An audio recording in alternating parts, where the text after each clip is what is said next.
आप देख रहे हैं राष्ट्र टीवी और मैं हूं आपके साथ अक्षय ठाकुर। बुलेटिन की शुरुआत करेंगे और सबसे पहले बात करेंगे भारत और ब्रिटेन के बीच संबंधों की। भारत और ब्रिटेन के संबंधों में एक नया अध्याय जुड़ चुका है।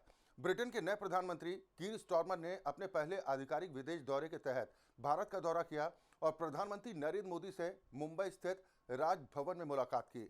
इस महत्वपूर्ण बैठक ने भारत यूके रणनीतिक साझेदारी को एक नई दिशा देने का काम किया है, खासकर ऐसे समय में जब अमेरिका के राष्ट्रपति डोनाल्ड ट्रंप की टैरिफ वॉर नीतियों के कारण वैश्विक आर्थिक अस्थिरता का माहौल बना हुआ है। दोनों नेताओं के बीच विजन 2035 रोडमैप के तहत व्यापक रणनीतिक साझेदारी को लेकर गंभीर चर्चा हुई।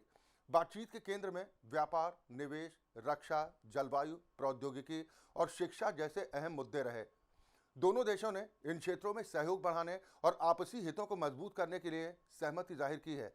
प्रधानमंत्री मोदी ने प्रेस वार्ता में बताया कि भारत और यूके के बीच इस वर्ष जुलाई में व्यापक आर्थिक और व्यापार समझौते यानी CETA पर ऐतिहासिक हस्ताक्षर हुए थे। प्रधानमंत्री नरेंद्र मोदी ने कहा कि पीएम स्टारमर के नेतृत्व में भारत यूके संबंधों में उल्लेखनीय प्रगति हुई है। उन्होंने ये भी बताया कि दोनों नेताओं ने इंडिया यूके CEO फोरम और ग्लोबल फिनटेक फेस्ट 2025 को संबोधित किया, जहां से कई नए सुझाव और साझेदारी के रास्ते सामने आए। पीएम स्टारमर 125 सदस्यीय व्यापार प्रतिनिधि मंडल के साथ भारत के दौरे पर हैं और मुंबई में आयोजित दिवाली समारोह में भी शामिल हुए। इससे दोनों देशों के सांस्कृतिक संबंधों को भी नया आयाम मिला है। प्रधानमंत्री नरेंद्र मोदी ने इस दौरान कहा कि भारत और यूनाइटेड किंगडम प्राकृतिक साझेदार हैं। हमारे रिश्तों की नींव लोकतंत्र, स्वतंत्रता और कानून के शासन जैसे साझा मूल्यों पर टिकी।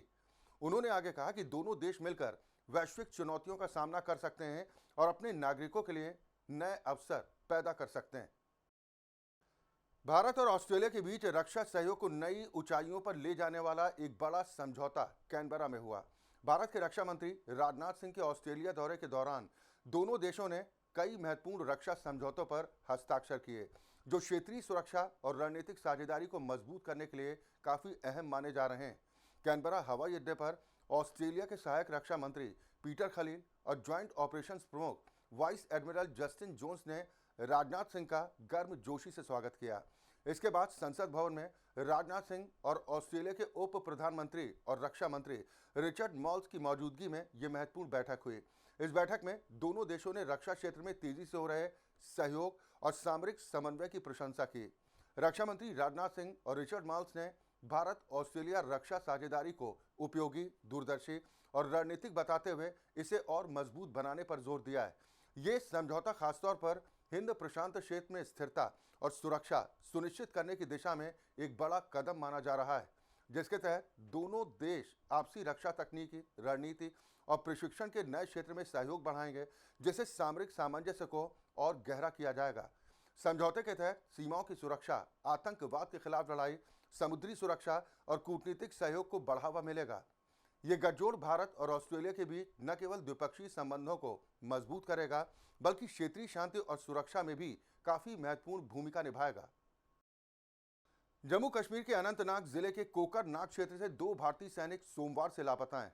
ये दोनों जवान एलीट 5 पैरा फोर्स का हिस्सा थे और उन्हें गडोले इलाके में तैनात किया गया था, जहां वो एक तलाशी अभियान का हिस्सा थे। जवानों के लापता होने की जानकारी मंगलवार को सामने आई, जिसके बाद सुरक्षा एजेंसियों और सेना ने एक बड़ा तलाशी अभियान शुरू कर दिया है। आधिकारिक सूत्रों के मुताबिक खराब मौसम और भारी बर्फबारी के चलते दोनों जवानों के रास्ता भटकने की आशंका जाहिर की जा रही है। 5 अक्टूबर से इस क्षेत्र में भारी बर्फबारी हो रही है, जिससे तलाशी अभियान में भी काफ़ी कठिनाइयों का सामना करना पड़ रहा है। सेना के अधिकारियों ने बताया कि रविवार शाम को तलाशी दल के बाकी सदस्य बेस कैंप वापस लौट आए, लेकिन ये 2 जवान लौट कर नहीं आए। पीर पंजाल पर्वत श्रृंखला के दक्षिण में तैनात सेना के जवानों के साथ मिलकर तलाशी अभियान चलाया जा रहा है। जम्मू कश्मीर पुलिस ने भी इस घटना की पुष्टि करते हुए कहा कि लापता होने का कारण मौसम है, किसी आतंकी गतिविधि के संकेत क्योंकि अब तक नहीं मिले हैं। हालांकि आतंकी एंगल से भी इनकार नहीं किया गया है।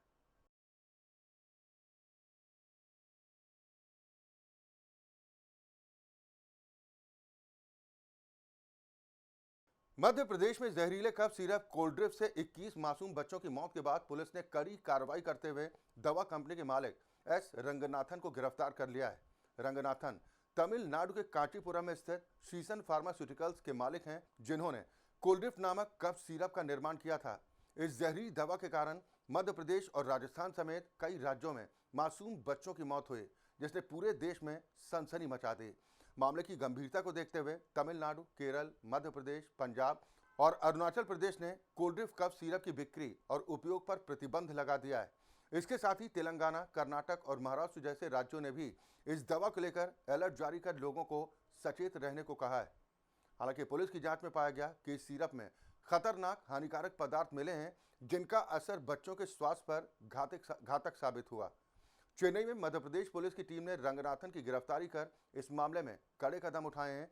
अब जांच के दायरे को बढ़ाते हुए सभी संबंधितों के खिलाफ सख्त कार्रवाई की जा रही है, ताकि भविष्य में ऐसी त्रासदी न दोहराई जाए।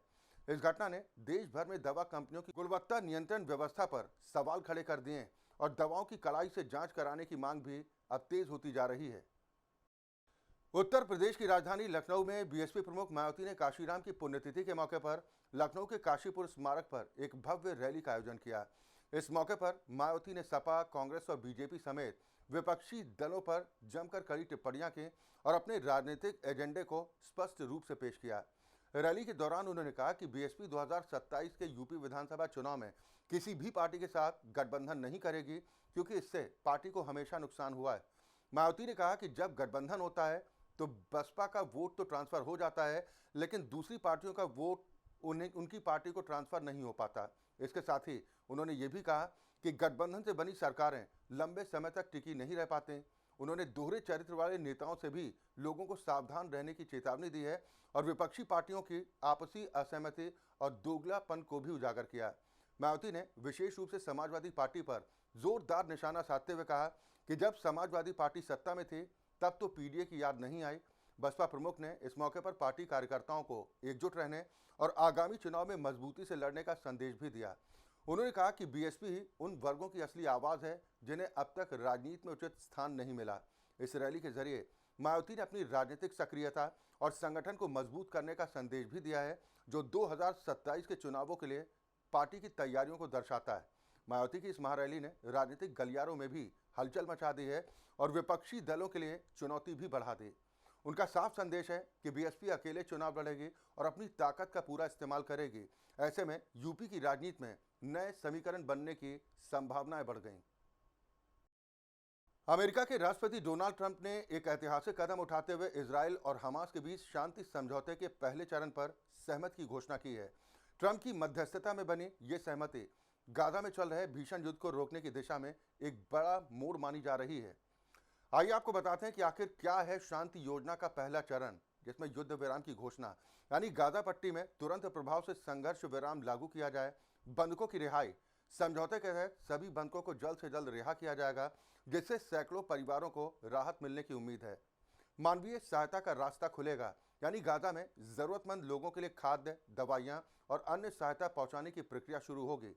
डोनाल्ड ट्रंप ने प्रेस कॉन्फ्रेंस के दौरान कहा, यह सिर्फ एक समझौता नहीं बल्कि शांति की ओर एक ऐतिहासिक कदम है। हमारा लक्ष्य है कि हर निर्दोष नागरिक को सुरक्षा और सम्मान मिले। अब इस मामले पर अंतर्राष्ट्रीय प्रतिक्रियाएं आनी भी शुरू हो चुकी हैं। संयुक्त राष्ट्र, यूरोपीय संघ और अरब लीग ने इस पहल का स्वागत किया है। इजराइल और हमास दोनों पक्षों ने भी इस समझौते के पहले चरण पर सकारात्मक प्रतिक्रिया दी है। दरअसल वर्षों से चले आ रहे इस संघर्ष में पहली बार अमेरिका की सीधी मध्यस्थता से दोनों पक्ष एक समझौते पर सहमत हुए। ये डोनाल्ड ट्रंप की छवि को शांति वार्ता के नायक के तौर पर भी पेश करता है, जो उन्हें आगामी चुनावों में भी फायदा पहुंचा सकती है। अक्टूबर का महीना शुरू होते ही दुनिया की निगाहें एक ऐसे पुरस्कार पर टिक जाती हैं जिसे पाना हर वैज्ञानिक, लेखक और समाज सेवी का सपना होता है। जी हाँ, हम बात कर रहे हैं नोबेल पुरस्कार की। हर साल इन पुरस्कारों की घोषणा की जाती है और इस बार ये सिलसिला 6 अक्टूबर से शुरू हो चुका है, जो 13 अक्टूबर तक चलेगा, जिसमें मेडिसिन, फिजिक्स, केमिस्ट्री, साहित्य, शांति और अर्थशास्त्र के क्षेत्र में दुनिया के सबसे खास लोगों को सम्मानित किया जाता है। पिछले कुछ वक्त से अमेरिकी राष्ट्रपति डोनाल्ड ट्रंप भी नोबेल की चाहत में इस कदर बौखलाए हुए हैं कि खुद को शांति का मसीहा घोषित करते घूम रहे हैं। ट्रंप ने नोबेल शांति पुरस्कार के लिए कई बार दावेदारी भी पेश की। उनका दावा रहा कि उन्होंने 7 युद्ध खत्म करवाए और गाजा में युद्ध का खात्मा उनकी 8वीं ऐसी कोशिश होगी। हालांकि विशेषज्ञों का मानना है कि ट्रंप का रिकॉर्ड नोबेल समिति के मानदंडों से मेल नहीं खाता। खैर, ये तो रही डोनाल्ड ट्रंप की बात, लेकिन हम आपको बताते हैं कि आखिर ये नोबेल इतना खास क्यों है, इसका विजेता कैसे चुना जाता है, आखिर नोबेल क्यों बन चुका है सम्मान का सबसे बड़ा प्रतीक। दरअसल कहानी एक आविष्कारक की सोच से शुरू हुई थी और उस सोच का नाम था अल्फ्रेड नोबेल। अल्फ्रेड नोबेल एक स्वीडिश वैज्ञानिक, आविष्कारक और उद्योगपति जिन्होंने दुनिया को डायनामाइट दिया। हालांकि एक सत्य यह भी है कि इस खोज ने उन्हें जितनी प्रसिद्धि दी, उतनी ही आलोचना का वो शिकार भी हुए, जिसके बाद उन्होंने ये निश्चय किया कि उनकी संपत्ति का उपयोग ऐसे कार्यों में हो जो मानवता को आगे बढ़ाए। और इसी विचार से उन्होंने अपनी वसीयत में लिखा कि हर साल उन लोगों को पुरस्कार दिया जाए जिन्होंने विज्ञान, साहित्य या फिर शांति के क्षेत्र में मानवता के लिए सबसे बड़ा योगदान दिया हो। जिसके बाद साल 1901 में पहली बार नोबेल पुरस्कार दिए गए और तब से ये परंपरा लगातार हर साल जारी। हालांकि नोबेल पुरस्कार की चयन प्रक्रिया को लेकर हमेशा जिज्ञासा बनी रहती है कि नोबेल पुरस्कार आखिर इतना प्रेस्टिजियस क्यों है। दरअसल कोई भी व्यक्ति खुद को इसके लिए नामित नहीं कर सकता। नामांकन केवल योग्य संस्थान या फिर विशेषज्ञ ही भेज सकते हैं। और सबसे दिलचस्प बात यह है कि इन चर्चाओं और नामों को 50 साल तक गुप्त रखा जाता है। विज्ञान के पुरस्कारों के लिए निर्णायक मंडल बेहद सतर्क रहता है और किसी खोज को तब तक मान्यता नहीं दी जाती जब तक ये साबित न हो जाए कि वो मानव जीवन में स्थायी लाभ पहुंचा रही है। जबकि शांति पुरस्कार अक्सर वर्तमान परिस्थितियों और विश्व के संकटों से जुड़ा संदेश भी देता है। नोबेल पुरस्कार हासिल करने वाली शख्सियत को दुनिया से सिर्फ सराहना ही नहीं मिलती, बल्कि 11 मिलियन स्वीडिश क्रोनर यानी कि भारतीय रुपयों में कहें तो 10 करोड़ की धनराशि के साथ 18 कैरेट सोने का मेडल और एक आधिकारिक डिप्लोमा भी दिया जाता है। एक पुरस्कार अधिकतम 3 विजेताओं के बीच साझा किया जा सकता है, लेकिन असली पुरस्कार है वो सम्मान जो पूरी दुनिया के सामने उसकी मेहनत, सोच और योगदान को अमर कर देता है। हालांकि नोबेल पुरस्कार सिर्फ इतिहास का हिस्सा नहीं, बल्कि वर्तमान का आईना भी है। हाल के वर्षों में कोविड वैक्सीन, जलवायु परिवर्तन, महिलाओं की शिक्षा और वैश्विक असमानताओं पर किए गए कार्यों को सम्मानित किया गया है। ये पुरस्कार न केवल उपलब्धियों का सम्मान करते हैं, बल्कि ये भी बताते हैं कि आज मानवता के सामने कौन से मुद्दे सबसे अहम हैं। नोबेल पुरस्कार आज भी प्रतिष्ठा का पर्याय इसलिए है क्योंकि ये केवल उपलब्धि नहीं, बल्कि नैतिकता और जिम्मेदारी का प्रतीक है, जो याद दिलाता है कि ज्ञान और नवाचार का असली उद्देश्य सिर्फ खोज नहीं, बल्कि समाज का उत्थान। एक सदी से अधिक समय से नोबेल पुरस्कार ये संदेश देता आ रहा है कि असली महानता सत्ता या धन में नहीं, बल्कि उस विचार में है जो दुनिया को बेहतर बनाता है। नोबेल सिर्फ एक सम्मान नहीं, बल्कि ये मानवता पर भरोसे का प्रतीक भी है। और यही वजह है कि अमेरिकी राष्ट्रपति इस पुरस्कार को हासिल करने के लिए इतने आतुर हो चुके हैं कि न सिर्फ वो बार बार इस पुरस्कार के लिए खुद दावा कर रहे हैं, बल्कि खुद को दुनिया में शांति का मसीहा घोषित करने पर तुले। पर्पल फेस्ट दिव्यांगता कोई सीमा नहीं, बल्कि एक दृष्टिकोण है। इसी विचार को जीवंत करने के लिए गोवा एक बार फिर बन रहा है दुनिया भर के समावेश के दूतों का केंद्र। जी हाँ, 9 से 12 अक्टूबर 2025 तक पणजी शहर में इसकी शुरुआत हो चुकी है। इंटरनेशनल पर्पल फेस्ट गोवा 2025 एक ऐसा अनोखा आयोजन जो पर्सन्स विद डिसेबिलिटीज यानी कि PWDS की अद्भुत क्षमताओं का एक उत्सव है। ये आयोजन भारत सरकार के सामाजिक न्याय एवं अधिकारिता मंत्रालय और संयुक्त राष्ट्र यानी कि UN के सहयोग से आयोजित किया जा रहा है, जो इसे न केवल एक राष्ट्रीय वैश्विक मंच बनाता है। इस बार का मुख्य विषय है universal design and inclusive thinking in action, जो दर्शाता है कि ये उत्सव केवल मनोरंजन नहीं, बल्कि नीतिगत बदलाव, सोच में सुधार और वास्तविक जीवन में बदलाव का माध्यम है, जिसके अंतर्गत पूरी दुनिया से आए प्रतिनिधि, डिजाइनर, कलाकार, खिलाड़ी और नीति निर्माता समावेशन और सार्वभौमिक डिजाइन के व्यवहारिक प्रयोगों पर चर्चा करेंगे। फेस्टिवल में universal design pavilion, design for all challenge और पर्पल एक्सपीरियंस जोन जैसे आकर्षक सेगमेंट भी शामिल किए गए हैं। यहाँ पर दर्शक इनोवेटिव, इमर्सिव और सुलभ डिजाइनों का अनुभव कर रहे हैं। साथ ही इस वर्ष पहली बार रूरल इंक्लूजन कॉन्फ्रेंस के जरिए ग्रामीण क्षेत्रों में दिव्यांग जनों की समस्याओं और समाधानों पर विशेष ध्यान भी दिया जा रहा है। कला और मनोरंजन के क्षेत्र में पर्पल कैलिडोस्कोप यानी कि ललित कला प्रदर्शनी और पर्पल रेन संगीत, नृत्य, हास्य PWDS की प्रतिभा को मुख्य धारा में ला रहे हैं। जबकि पर्पल स्पोर्ट्स के तहत scuba diving, parasailing, blind football और पैरा एथलेटिक्स जैसी गतिविधियों ने रोमांचक माहौल बना दिया है। ESG परिसर को पूरी तरह PWDS के अनुकूल तैयार किया गया है, जिसमें ramp, sign language patch, sign language interpretation, live captioning और सेंसरी रूम जैसी सुविधाएं शामिल।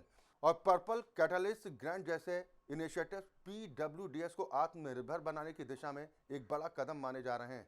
15 से अधिक देशों के प्रतिनिधियों की भागीदारी से यह आयोजन वैश्विक स्तर पर समावेशी सोच का प्रतीक बन गया है।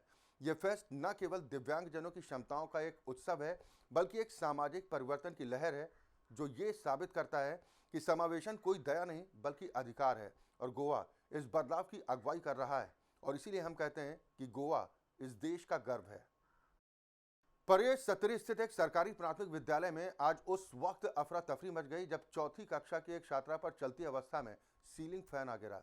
हादसा उस वक्त हुआ जब छात्रा परीक्षा दे रही थी। पंखा सीधे उसके ऊपर आ गिरा, जिससे उसके कान में गंभीर चोटें आईं। घायल छात्रा को फौरन स्थानीय अस्पताल में भर्ती कराया गया, जहां पर उसका इलाज जारी। आज पूरे राज्य में चौथी कक्षा की परीक्षा की शुरुआत हो रही थी और कक्षा में सभी छात्र शांतिपूर्वक परीक्षा दे रहे थे, लेकिन इसी दौरान ये दुर्घटना हुई, जिससे अन्य छात्र भी डरे हुए हैं। अभिभावकों और स्कूल स्टाफ ने फौरन बच्ची को उपचार के लिए अस्पताल पहुंचाया। हालांकि हादसे की जानकारी मिलते ही संबंधित ठेकेदार को विद्यालय में तलब किया गया। वहीं अभिभावकों ने जोरदार प्रदर्शन करते हुए स्कूल प्रशासन और शिक्षा विभाग से ठेकेदार के खिलाफ कठोर कार्रवाई की मांग की। उनका कहना है कि ये घोर लापरवाही का मामला है और ऐसे संवेदनहीन ठेकेदार को ब्लैक लिस्ट किया जाना चाहिए। अभिभावकों ने यह भी आरोप लगाया कि विद्यालय की हालत पहले से ही खराब है।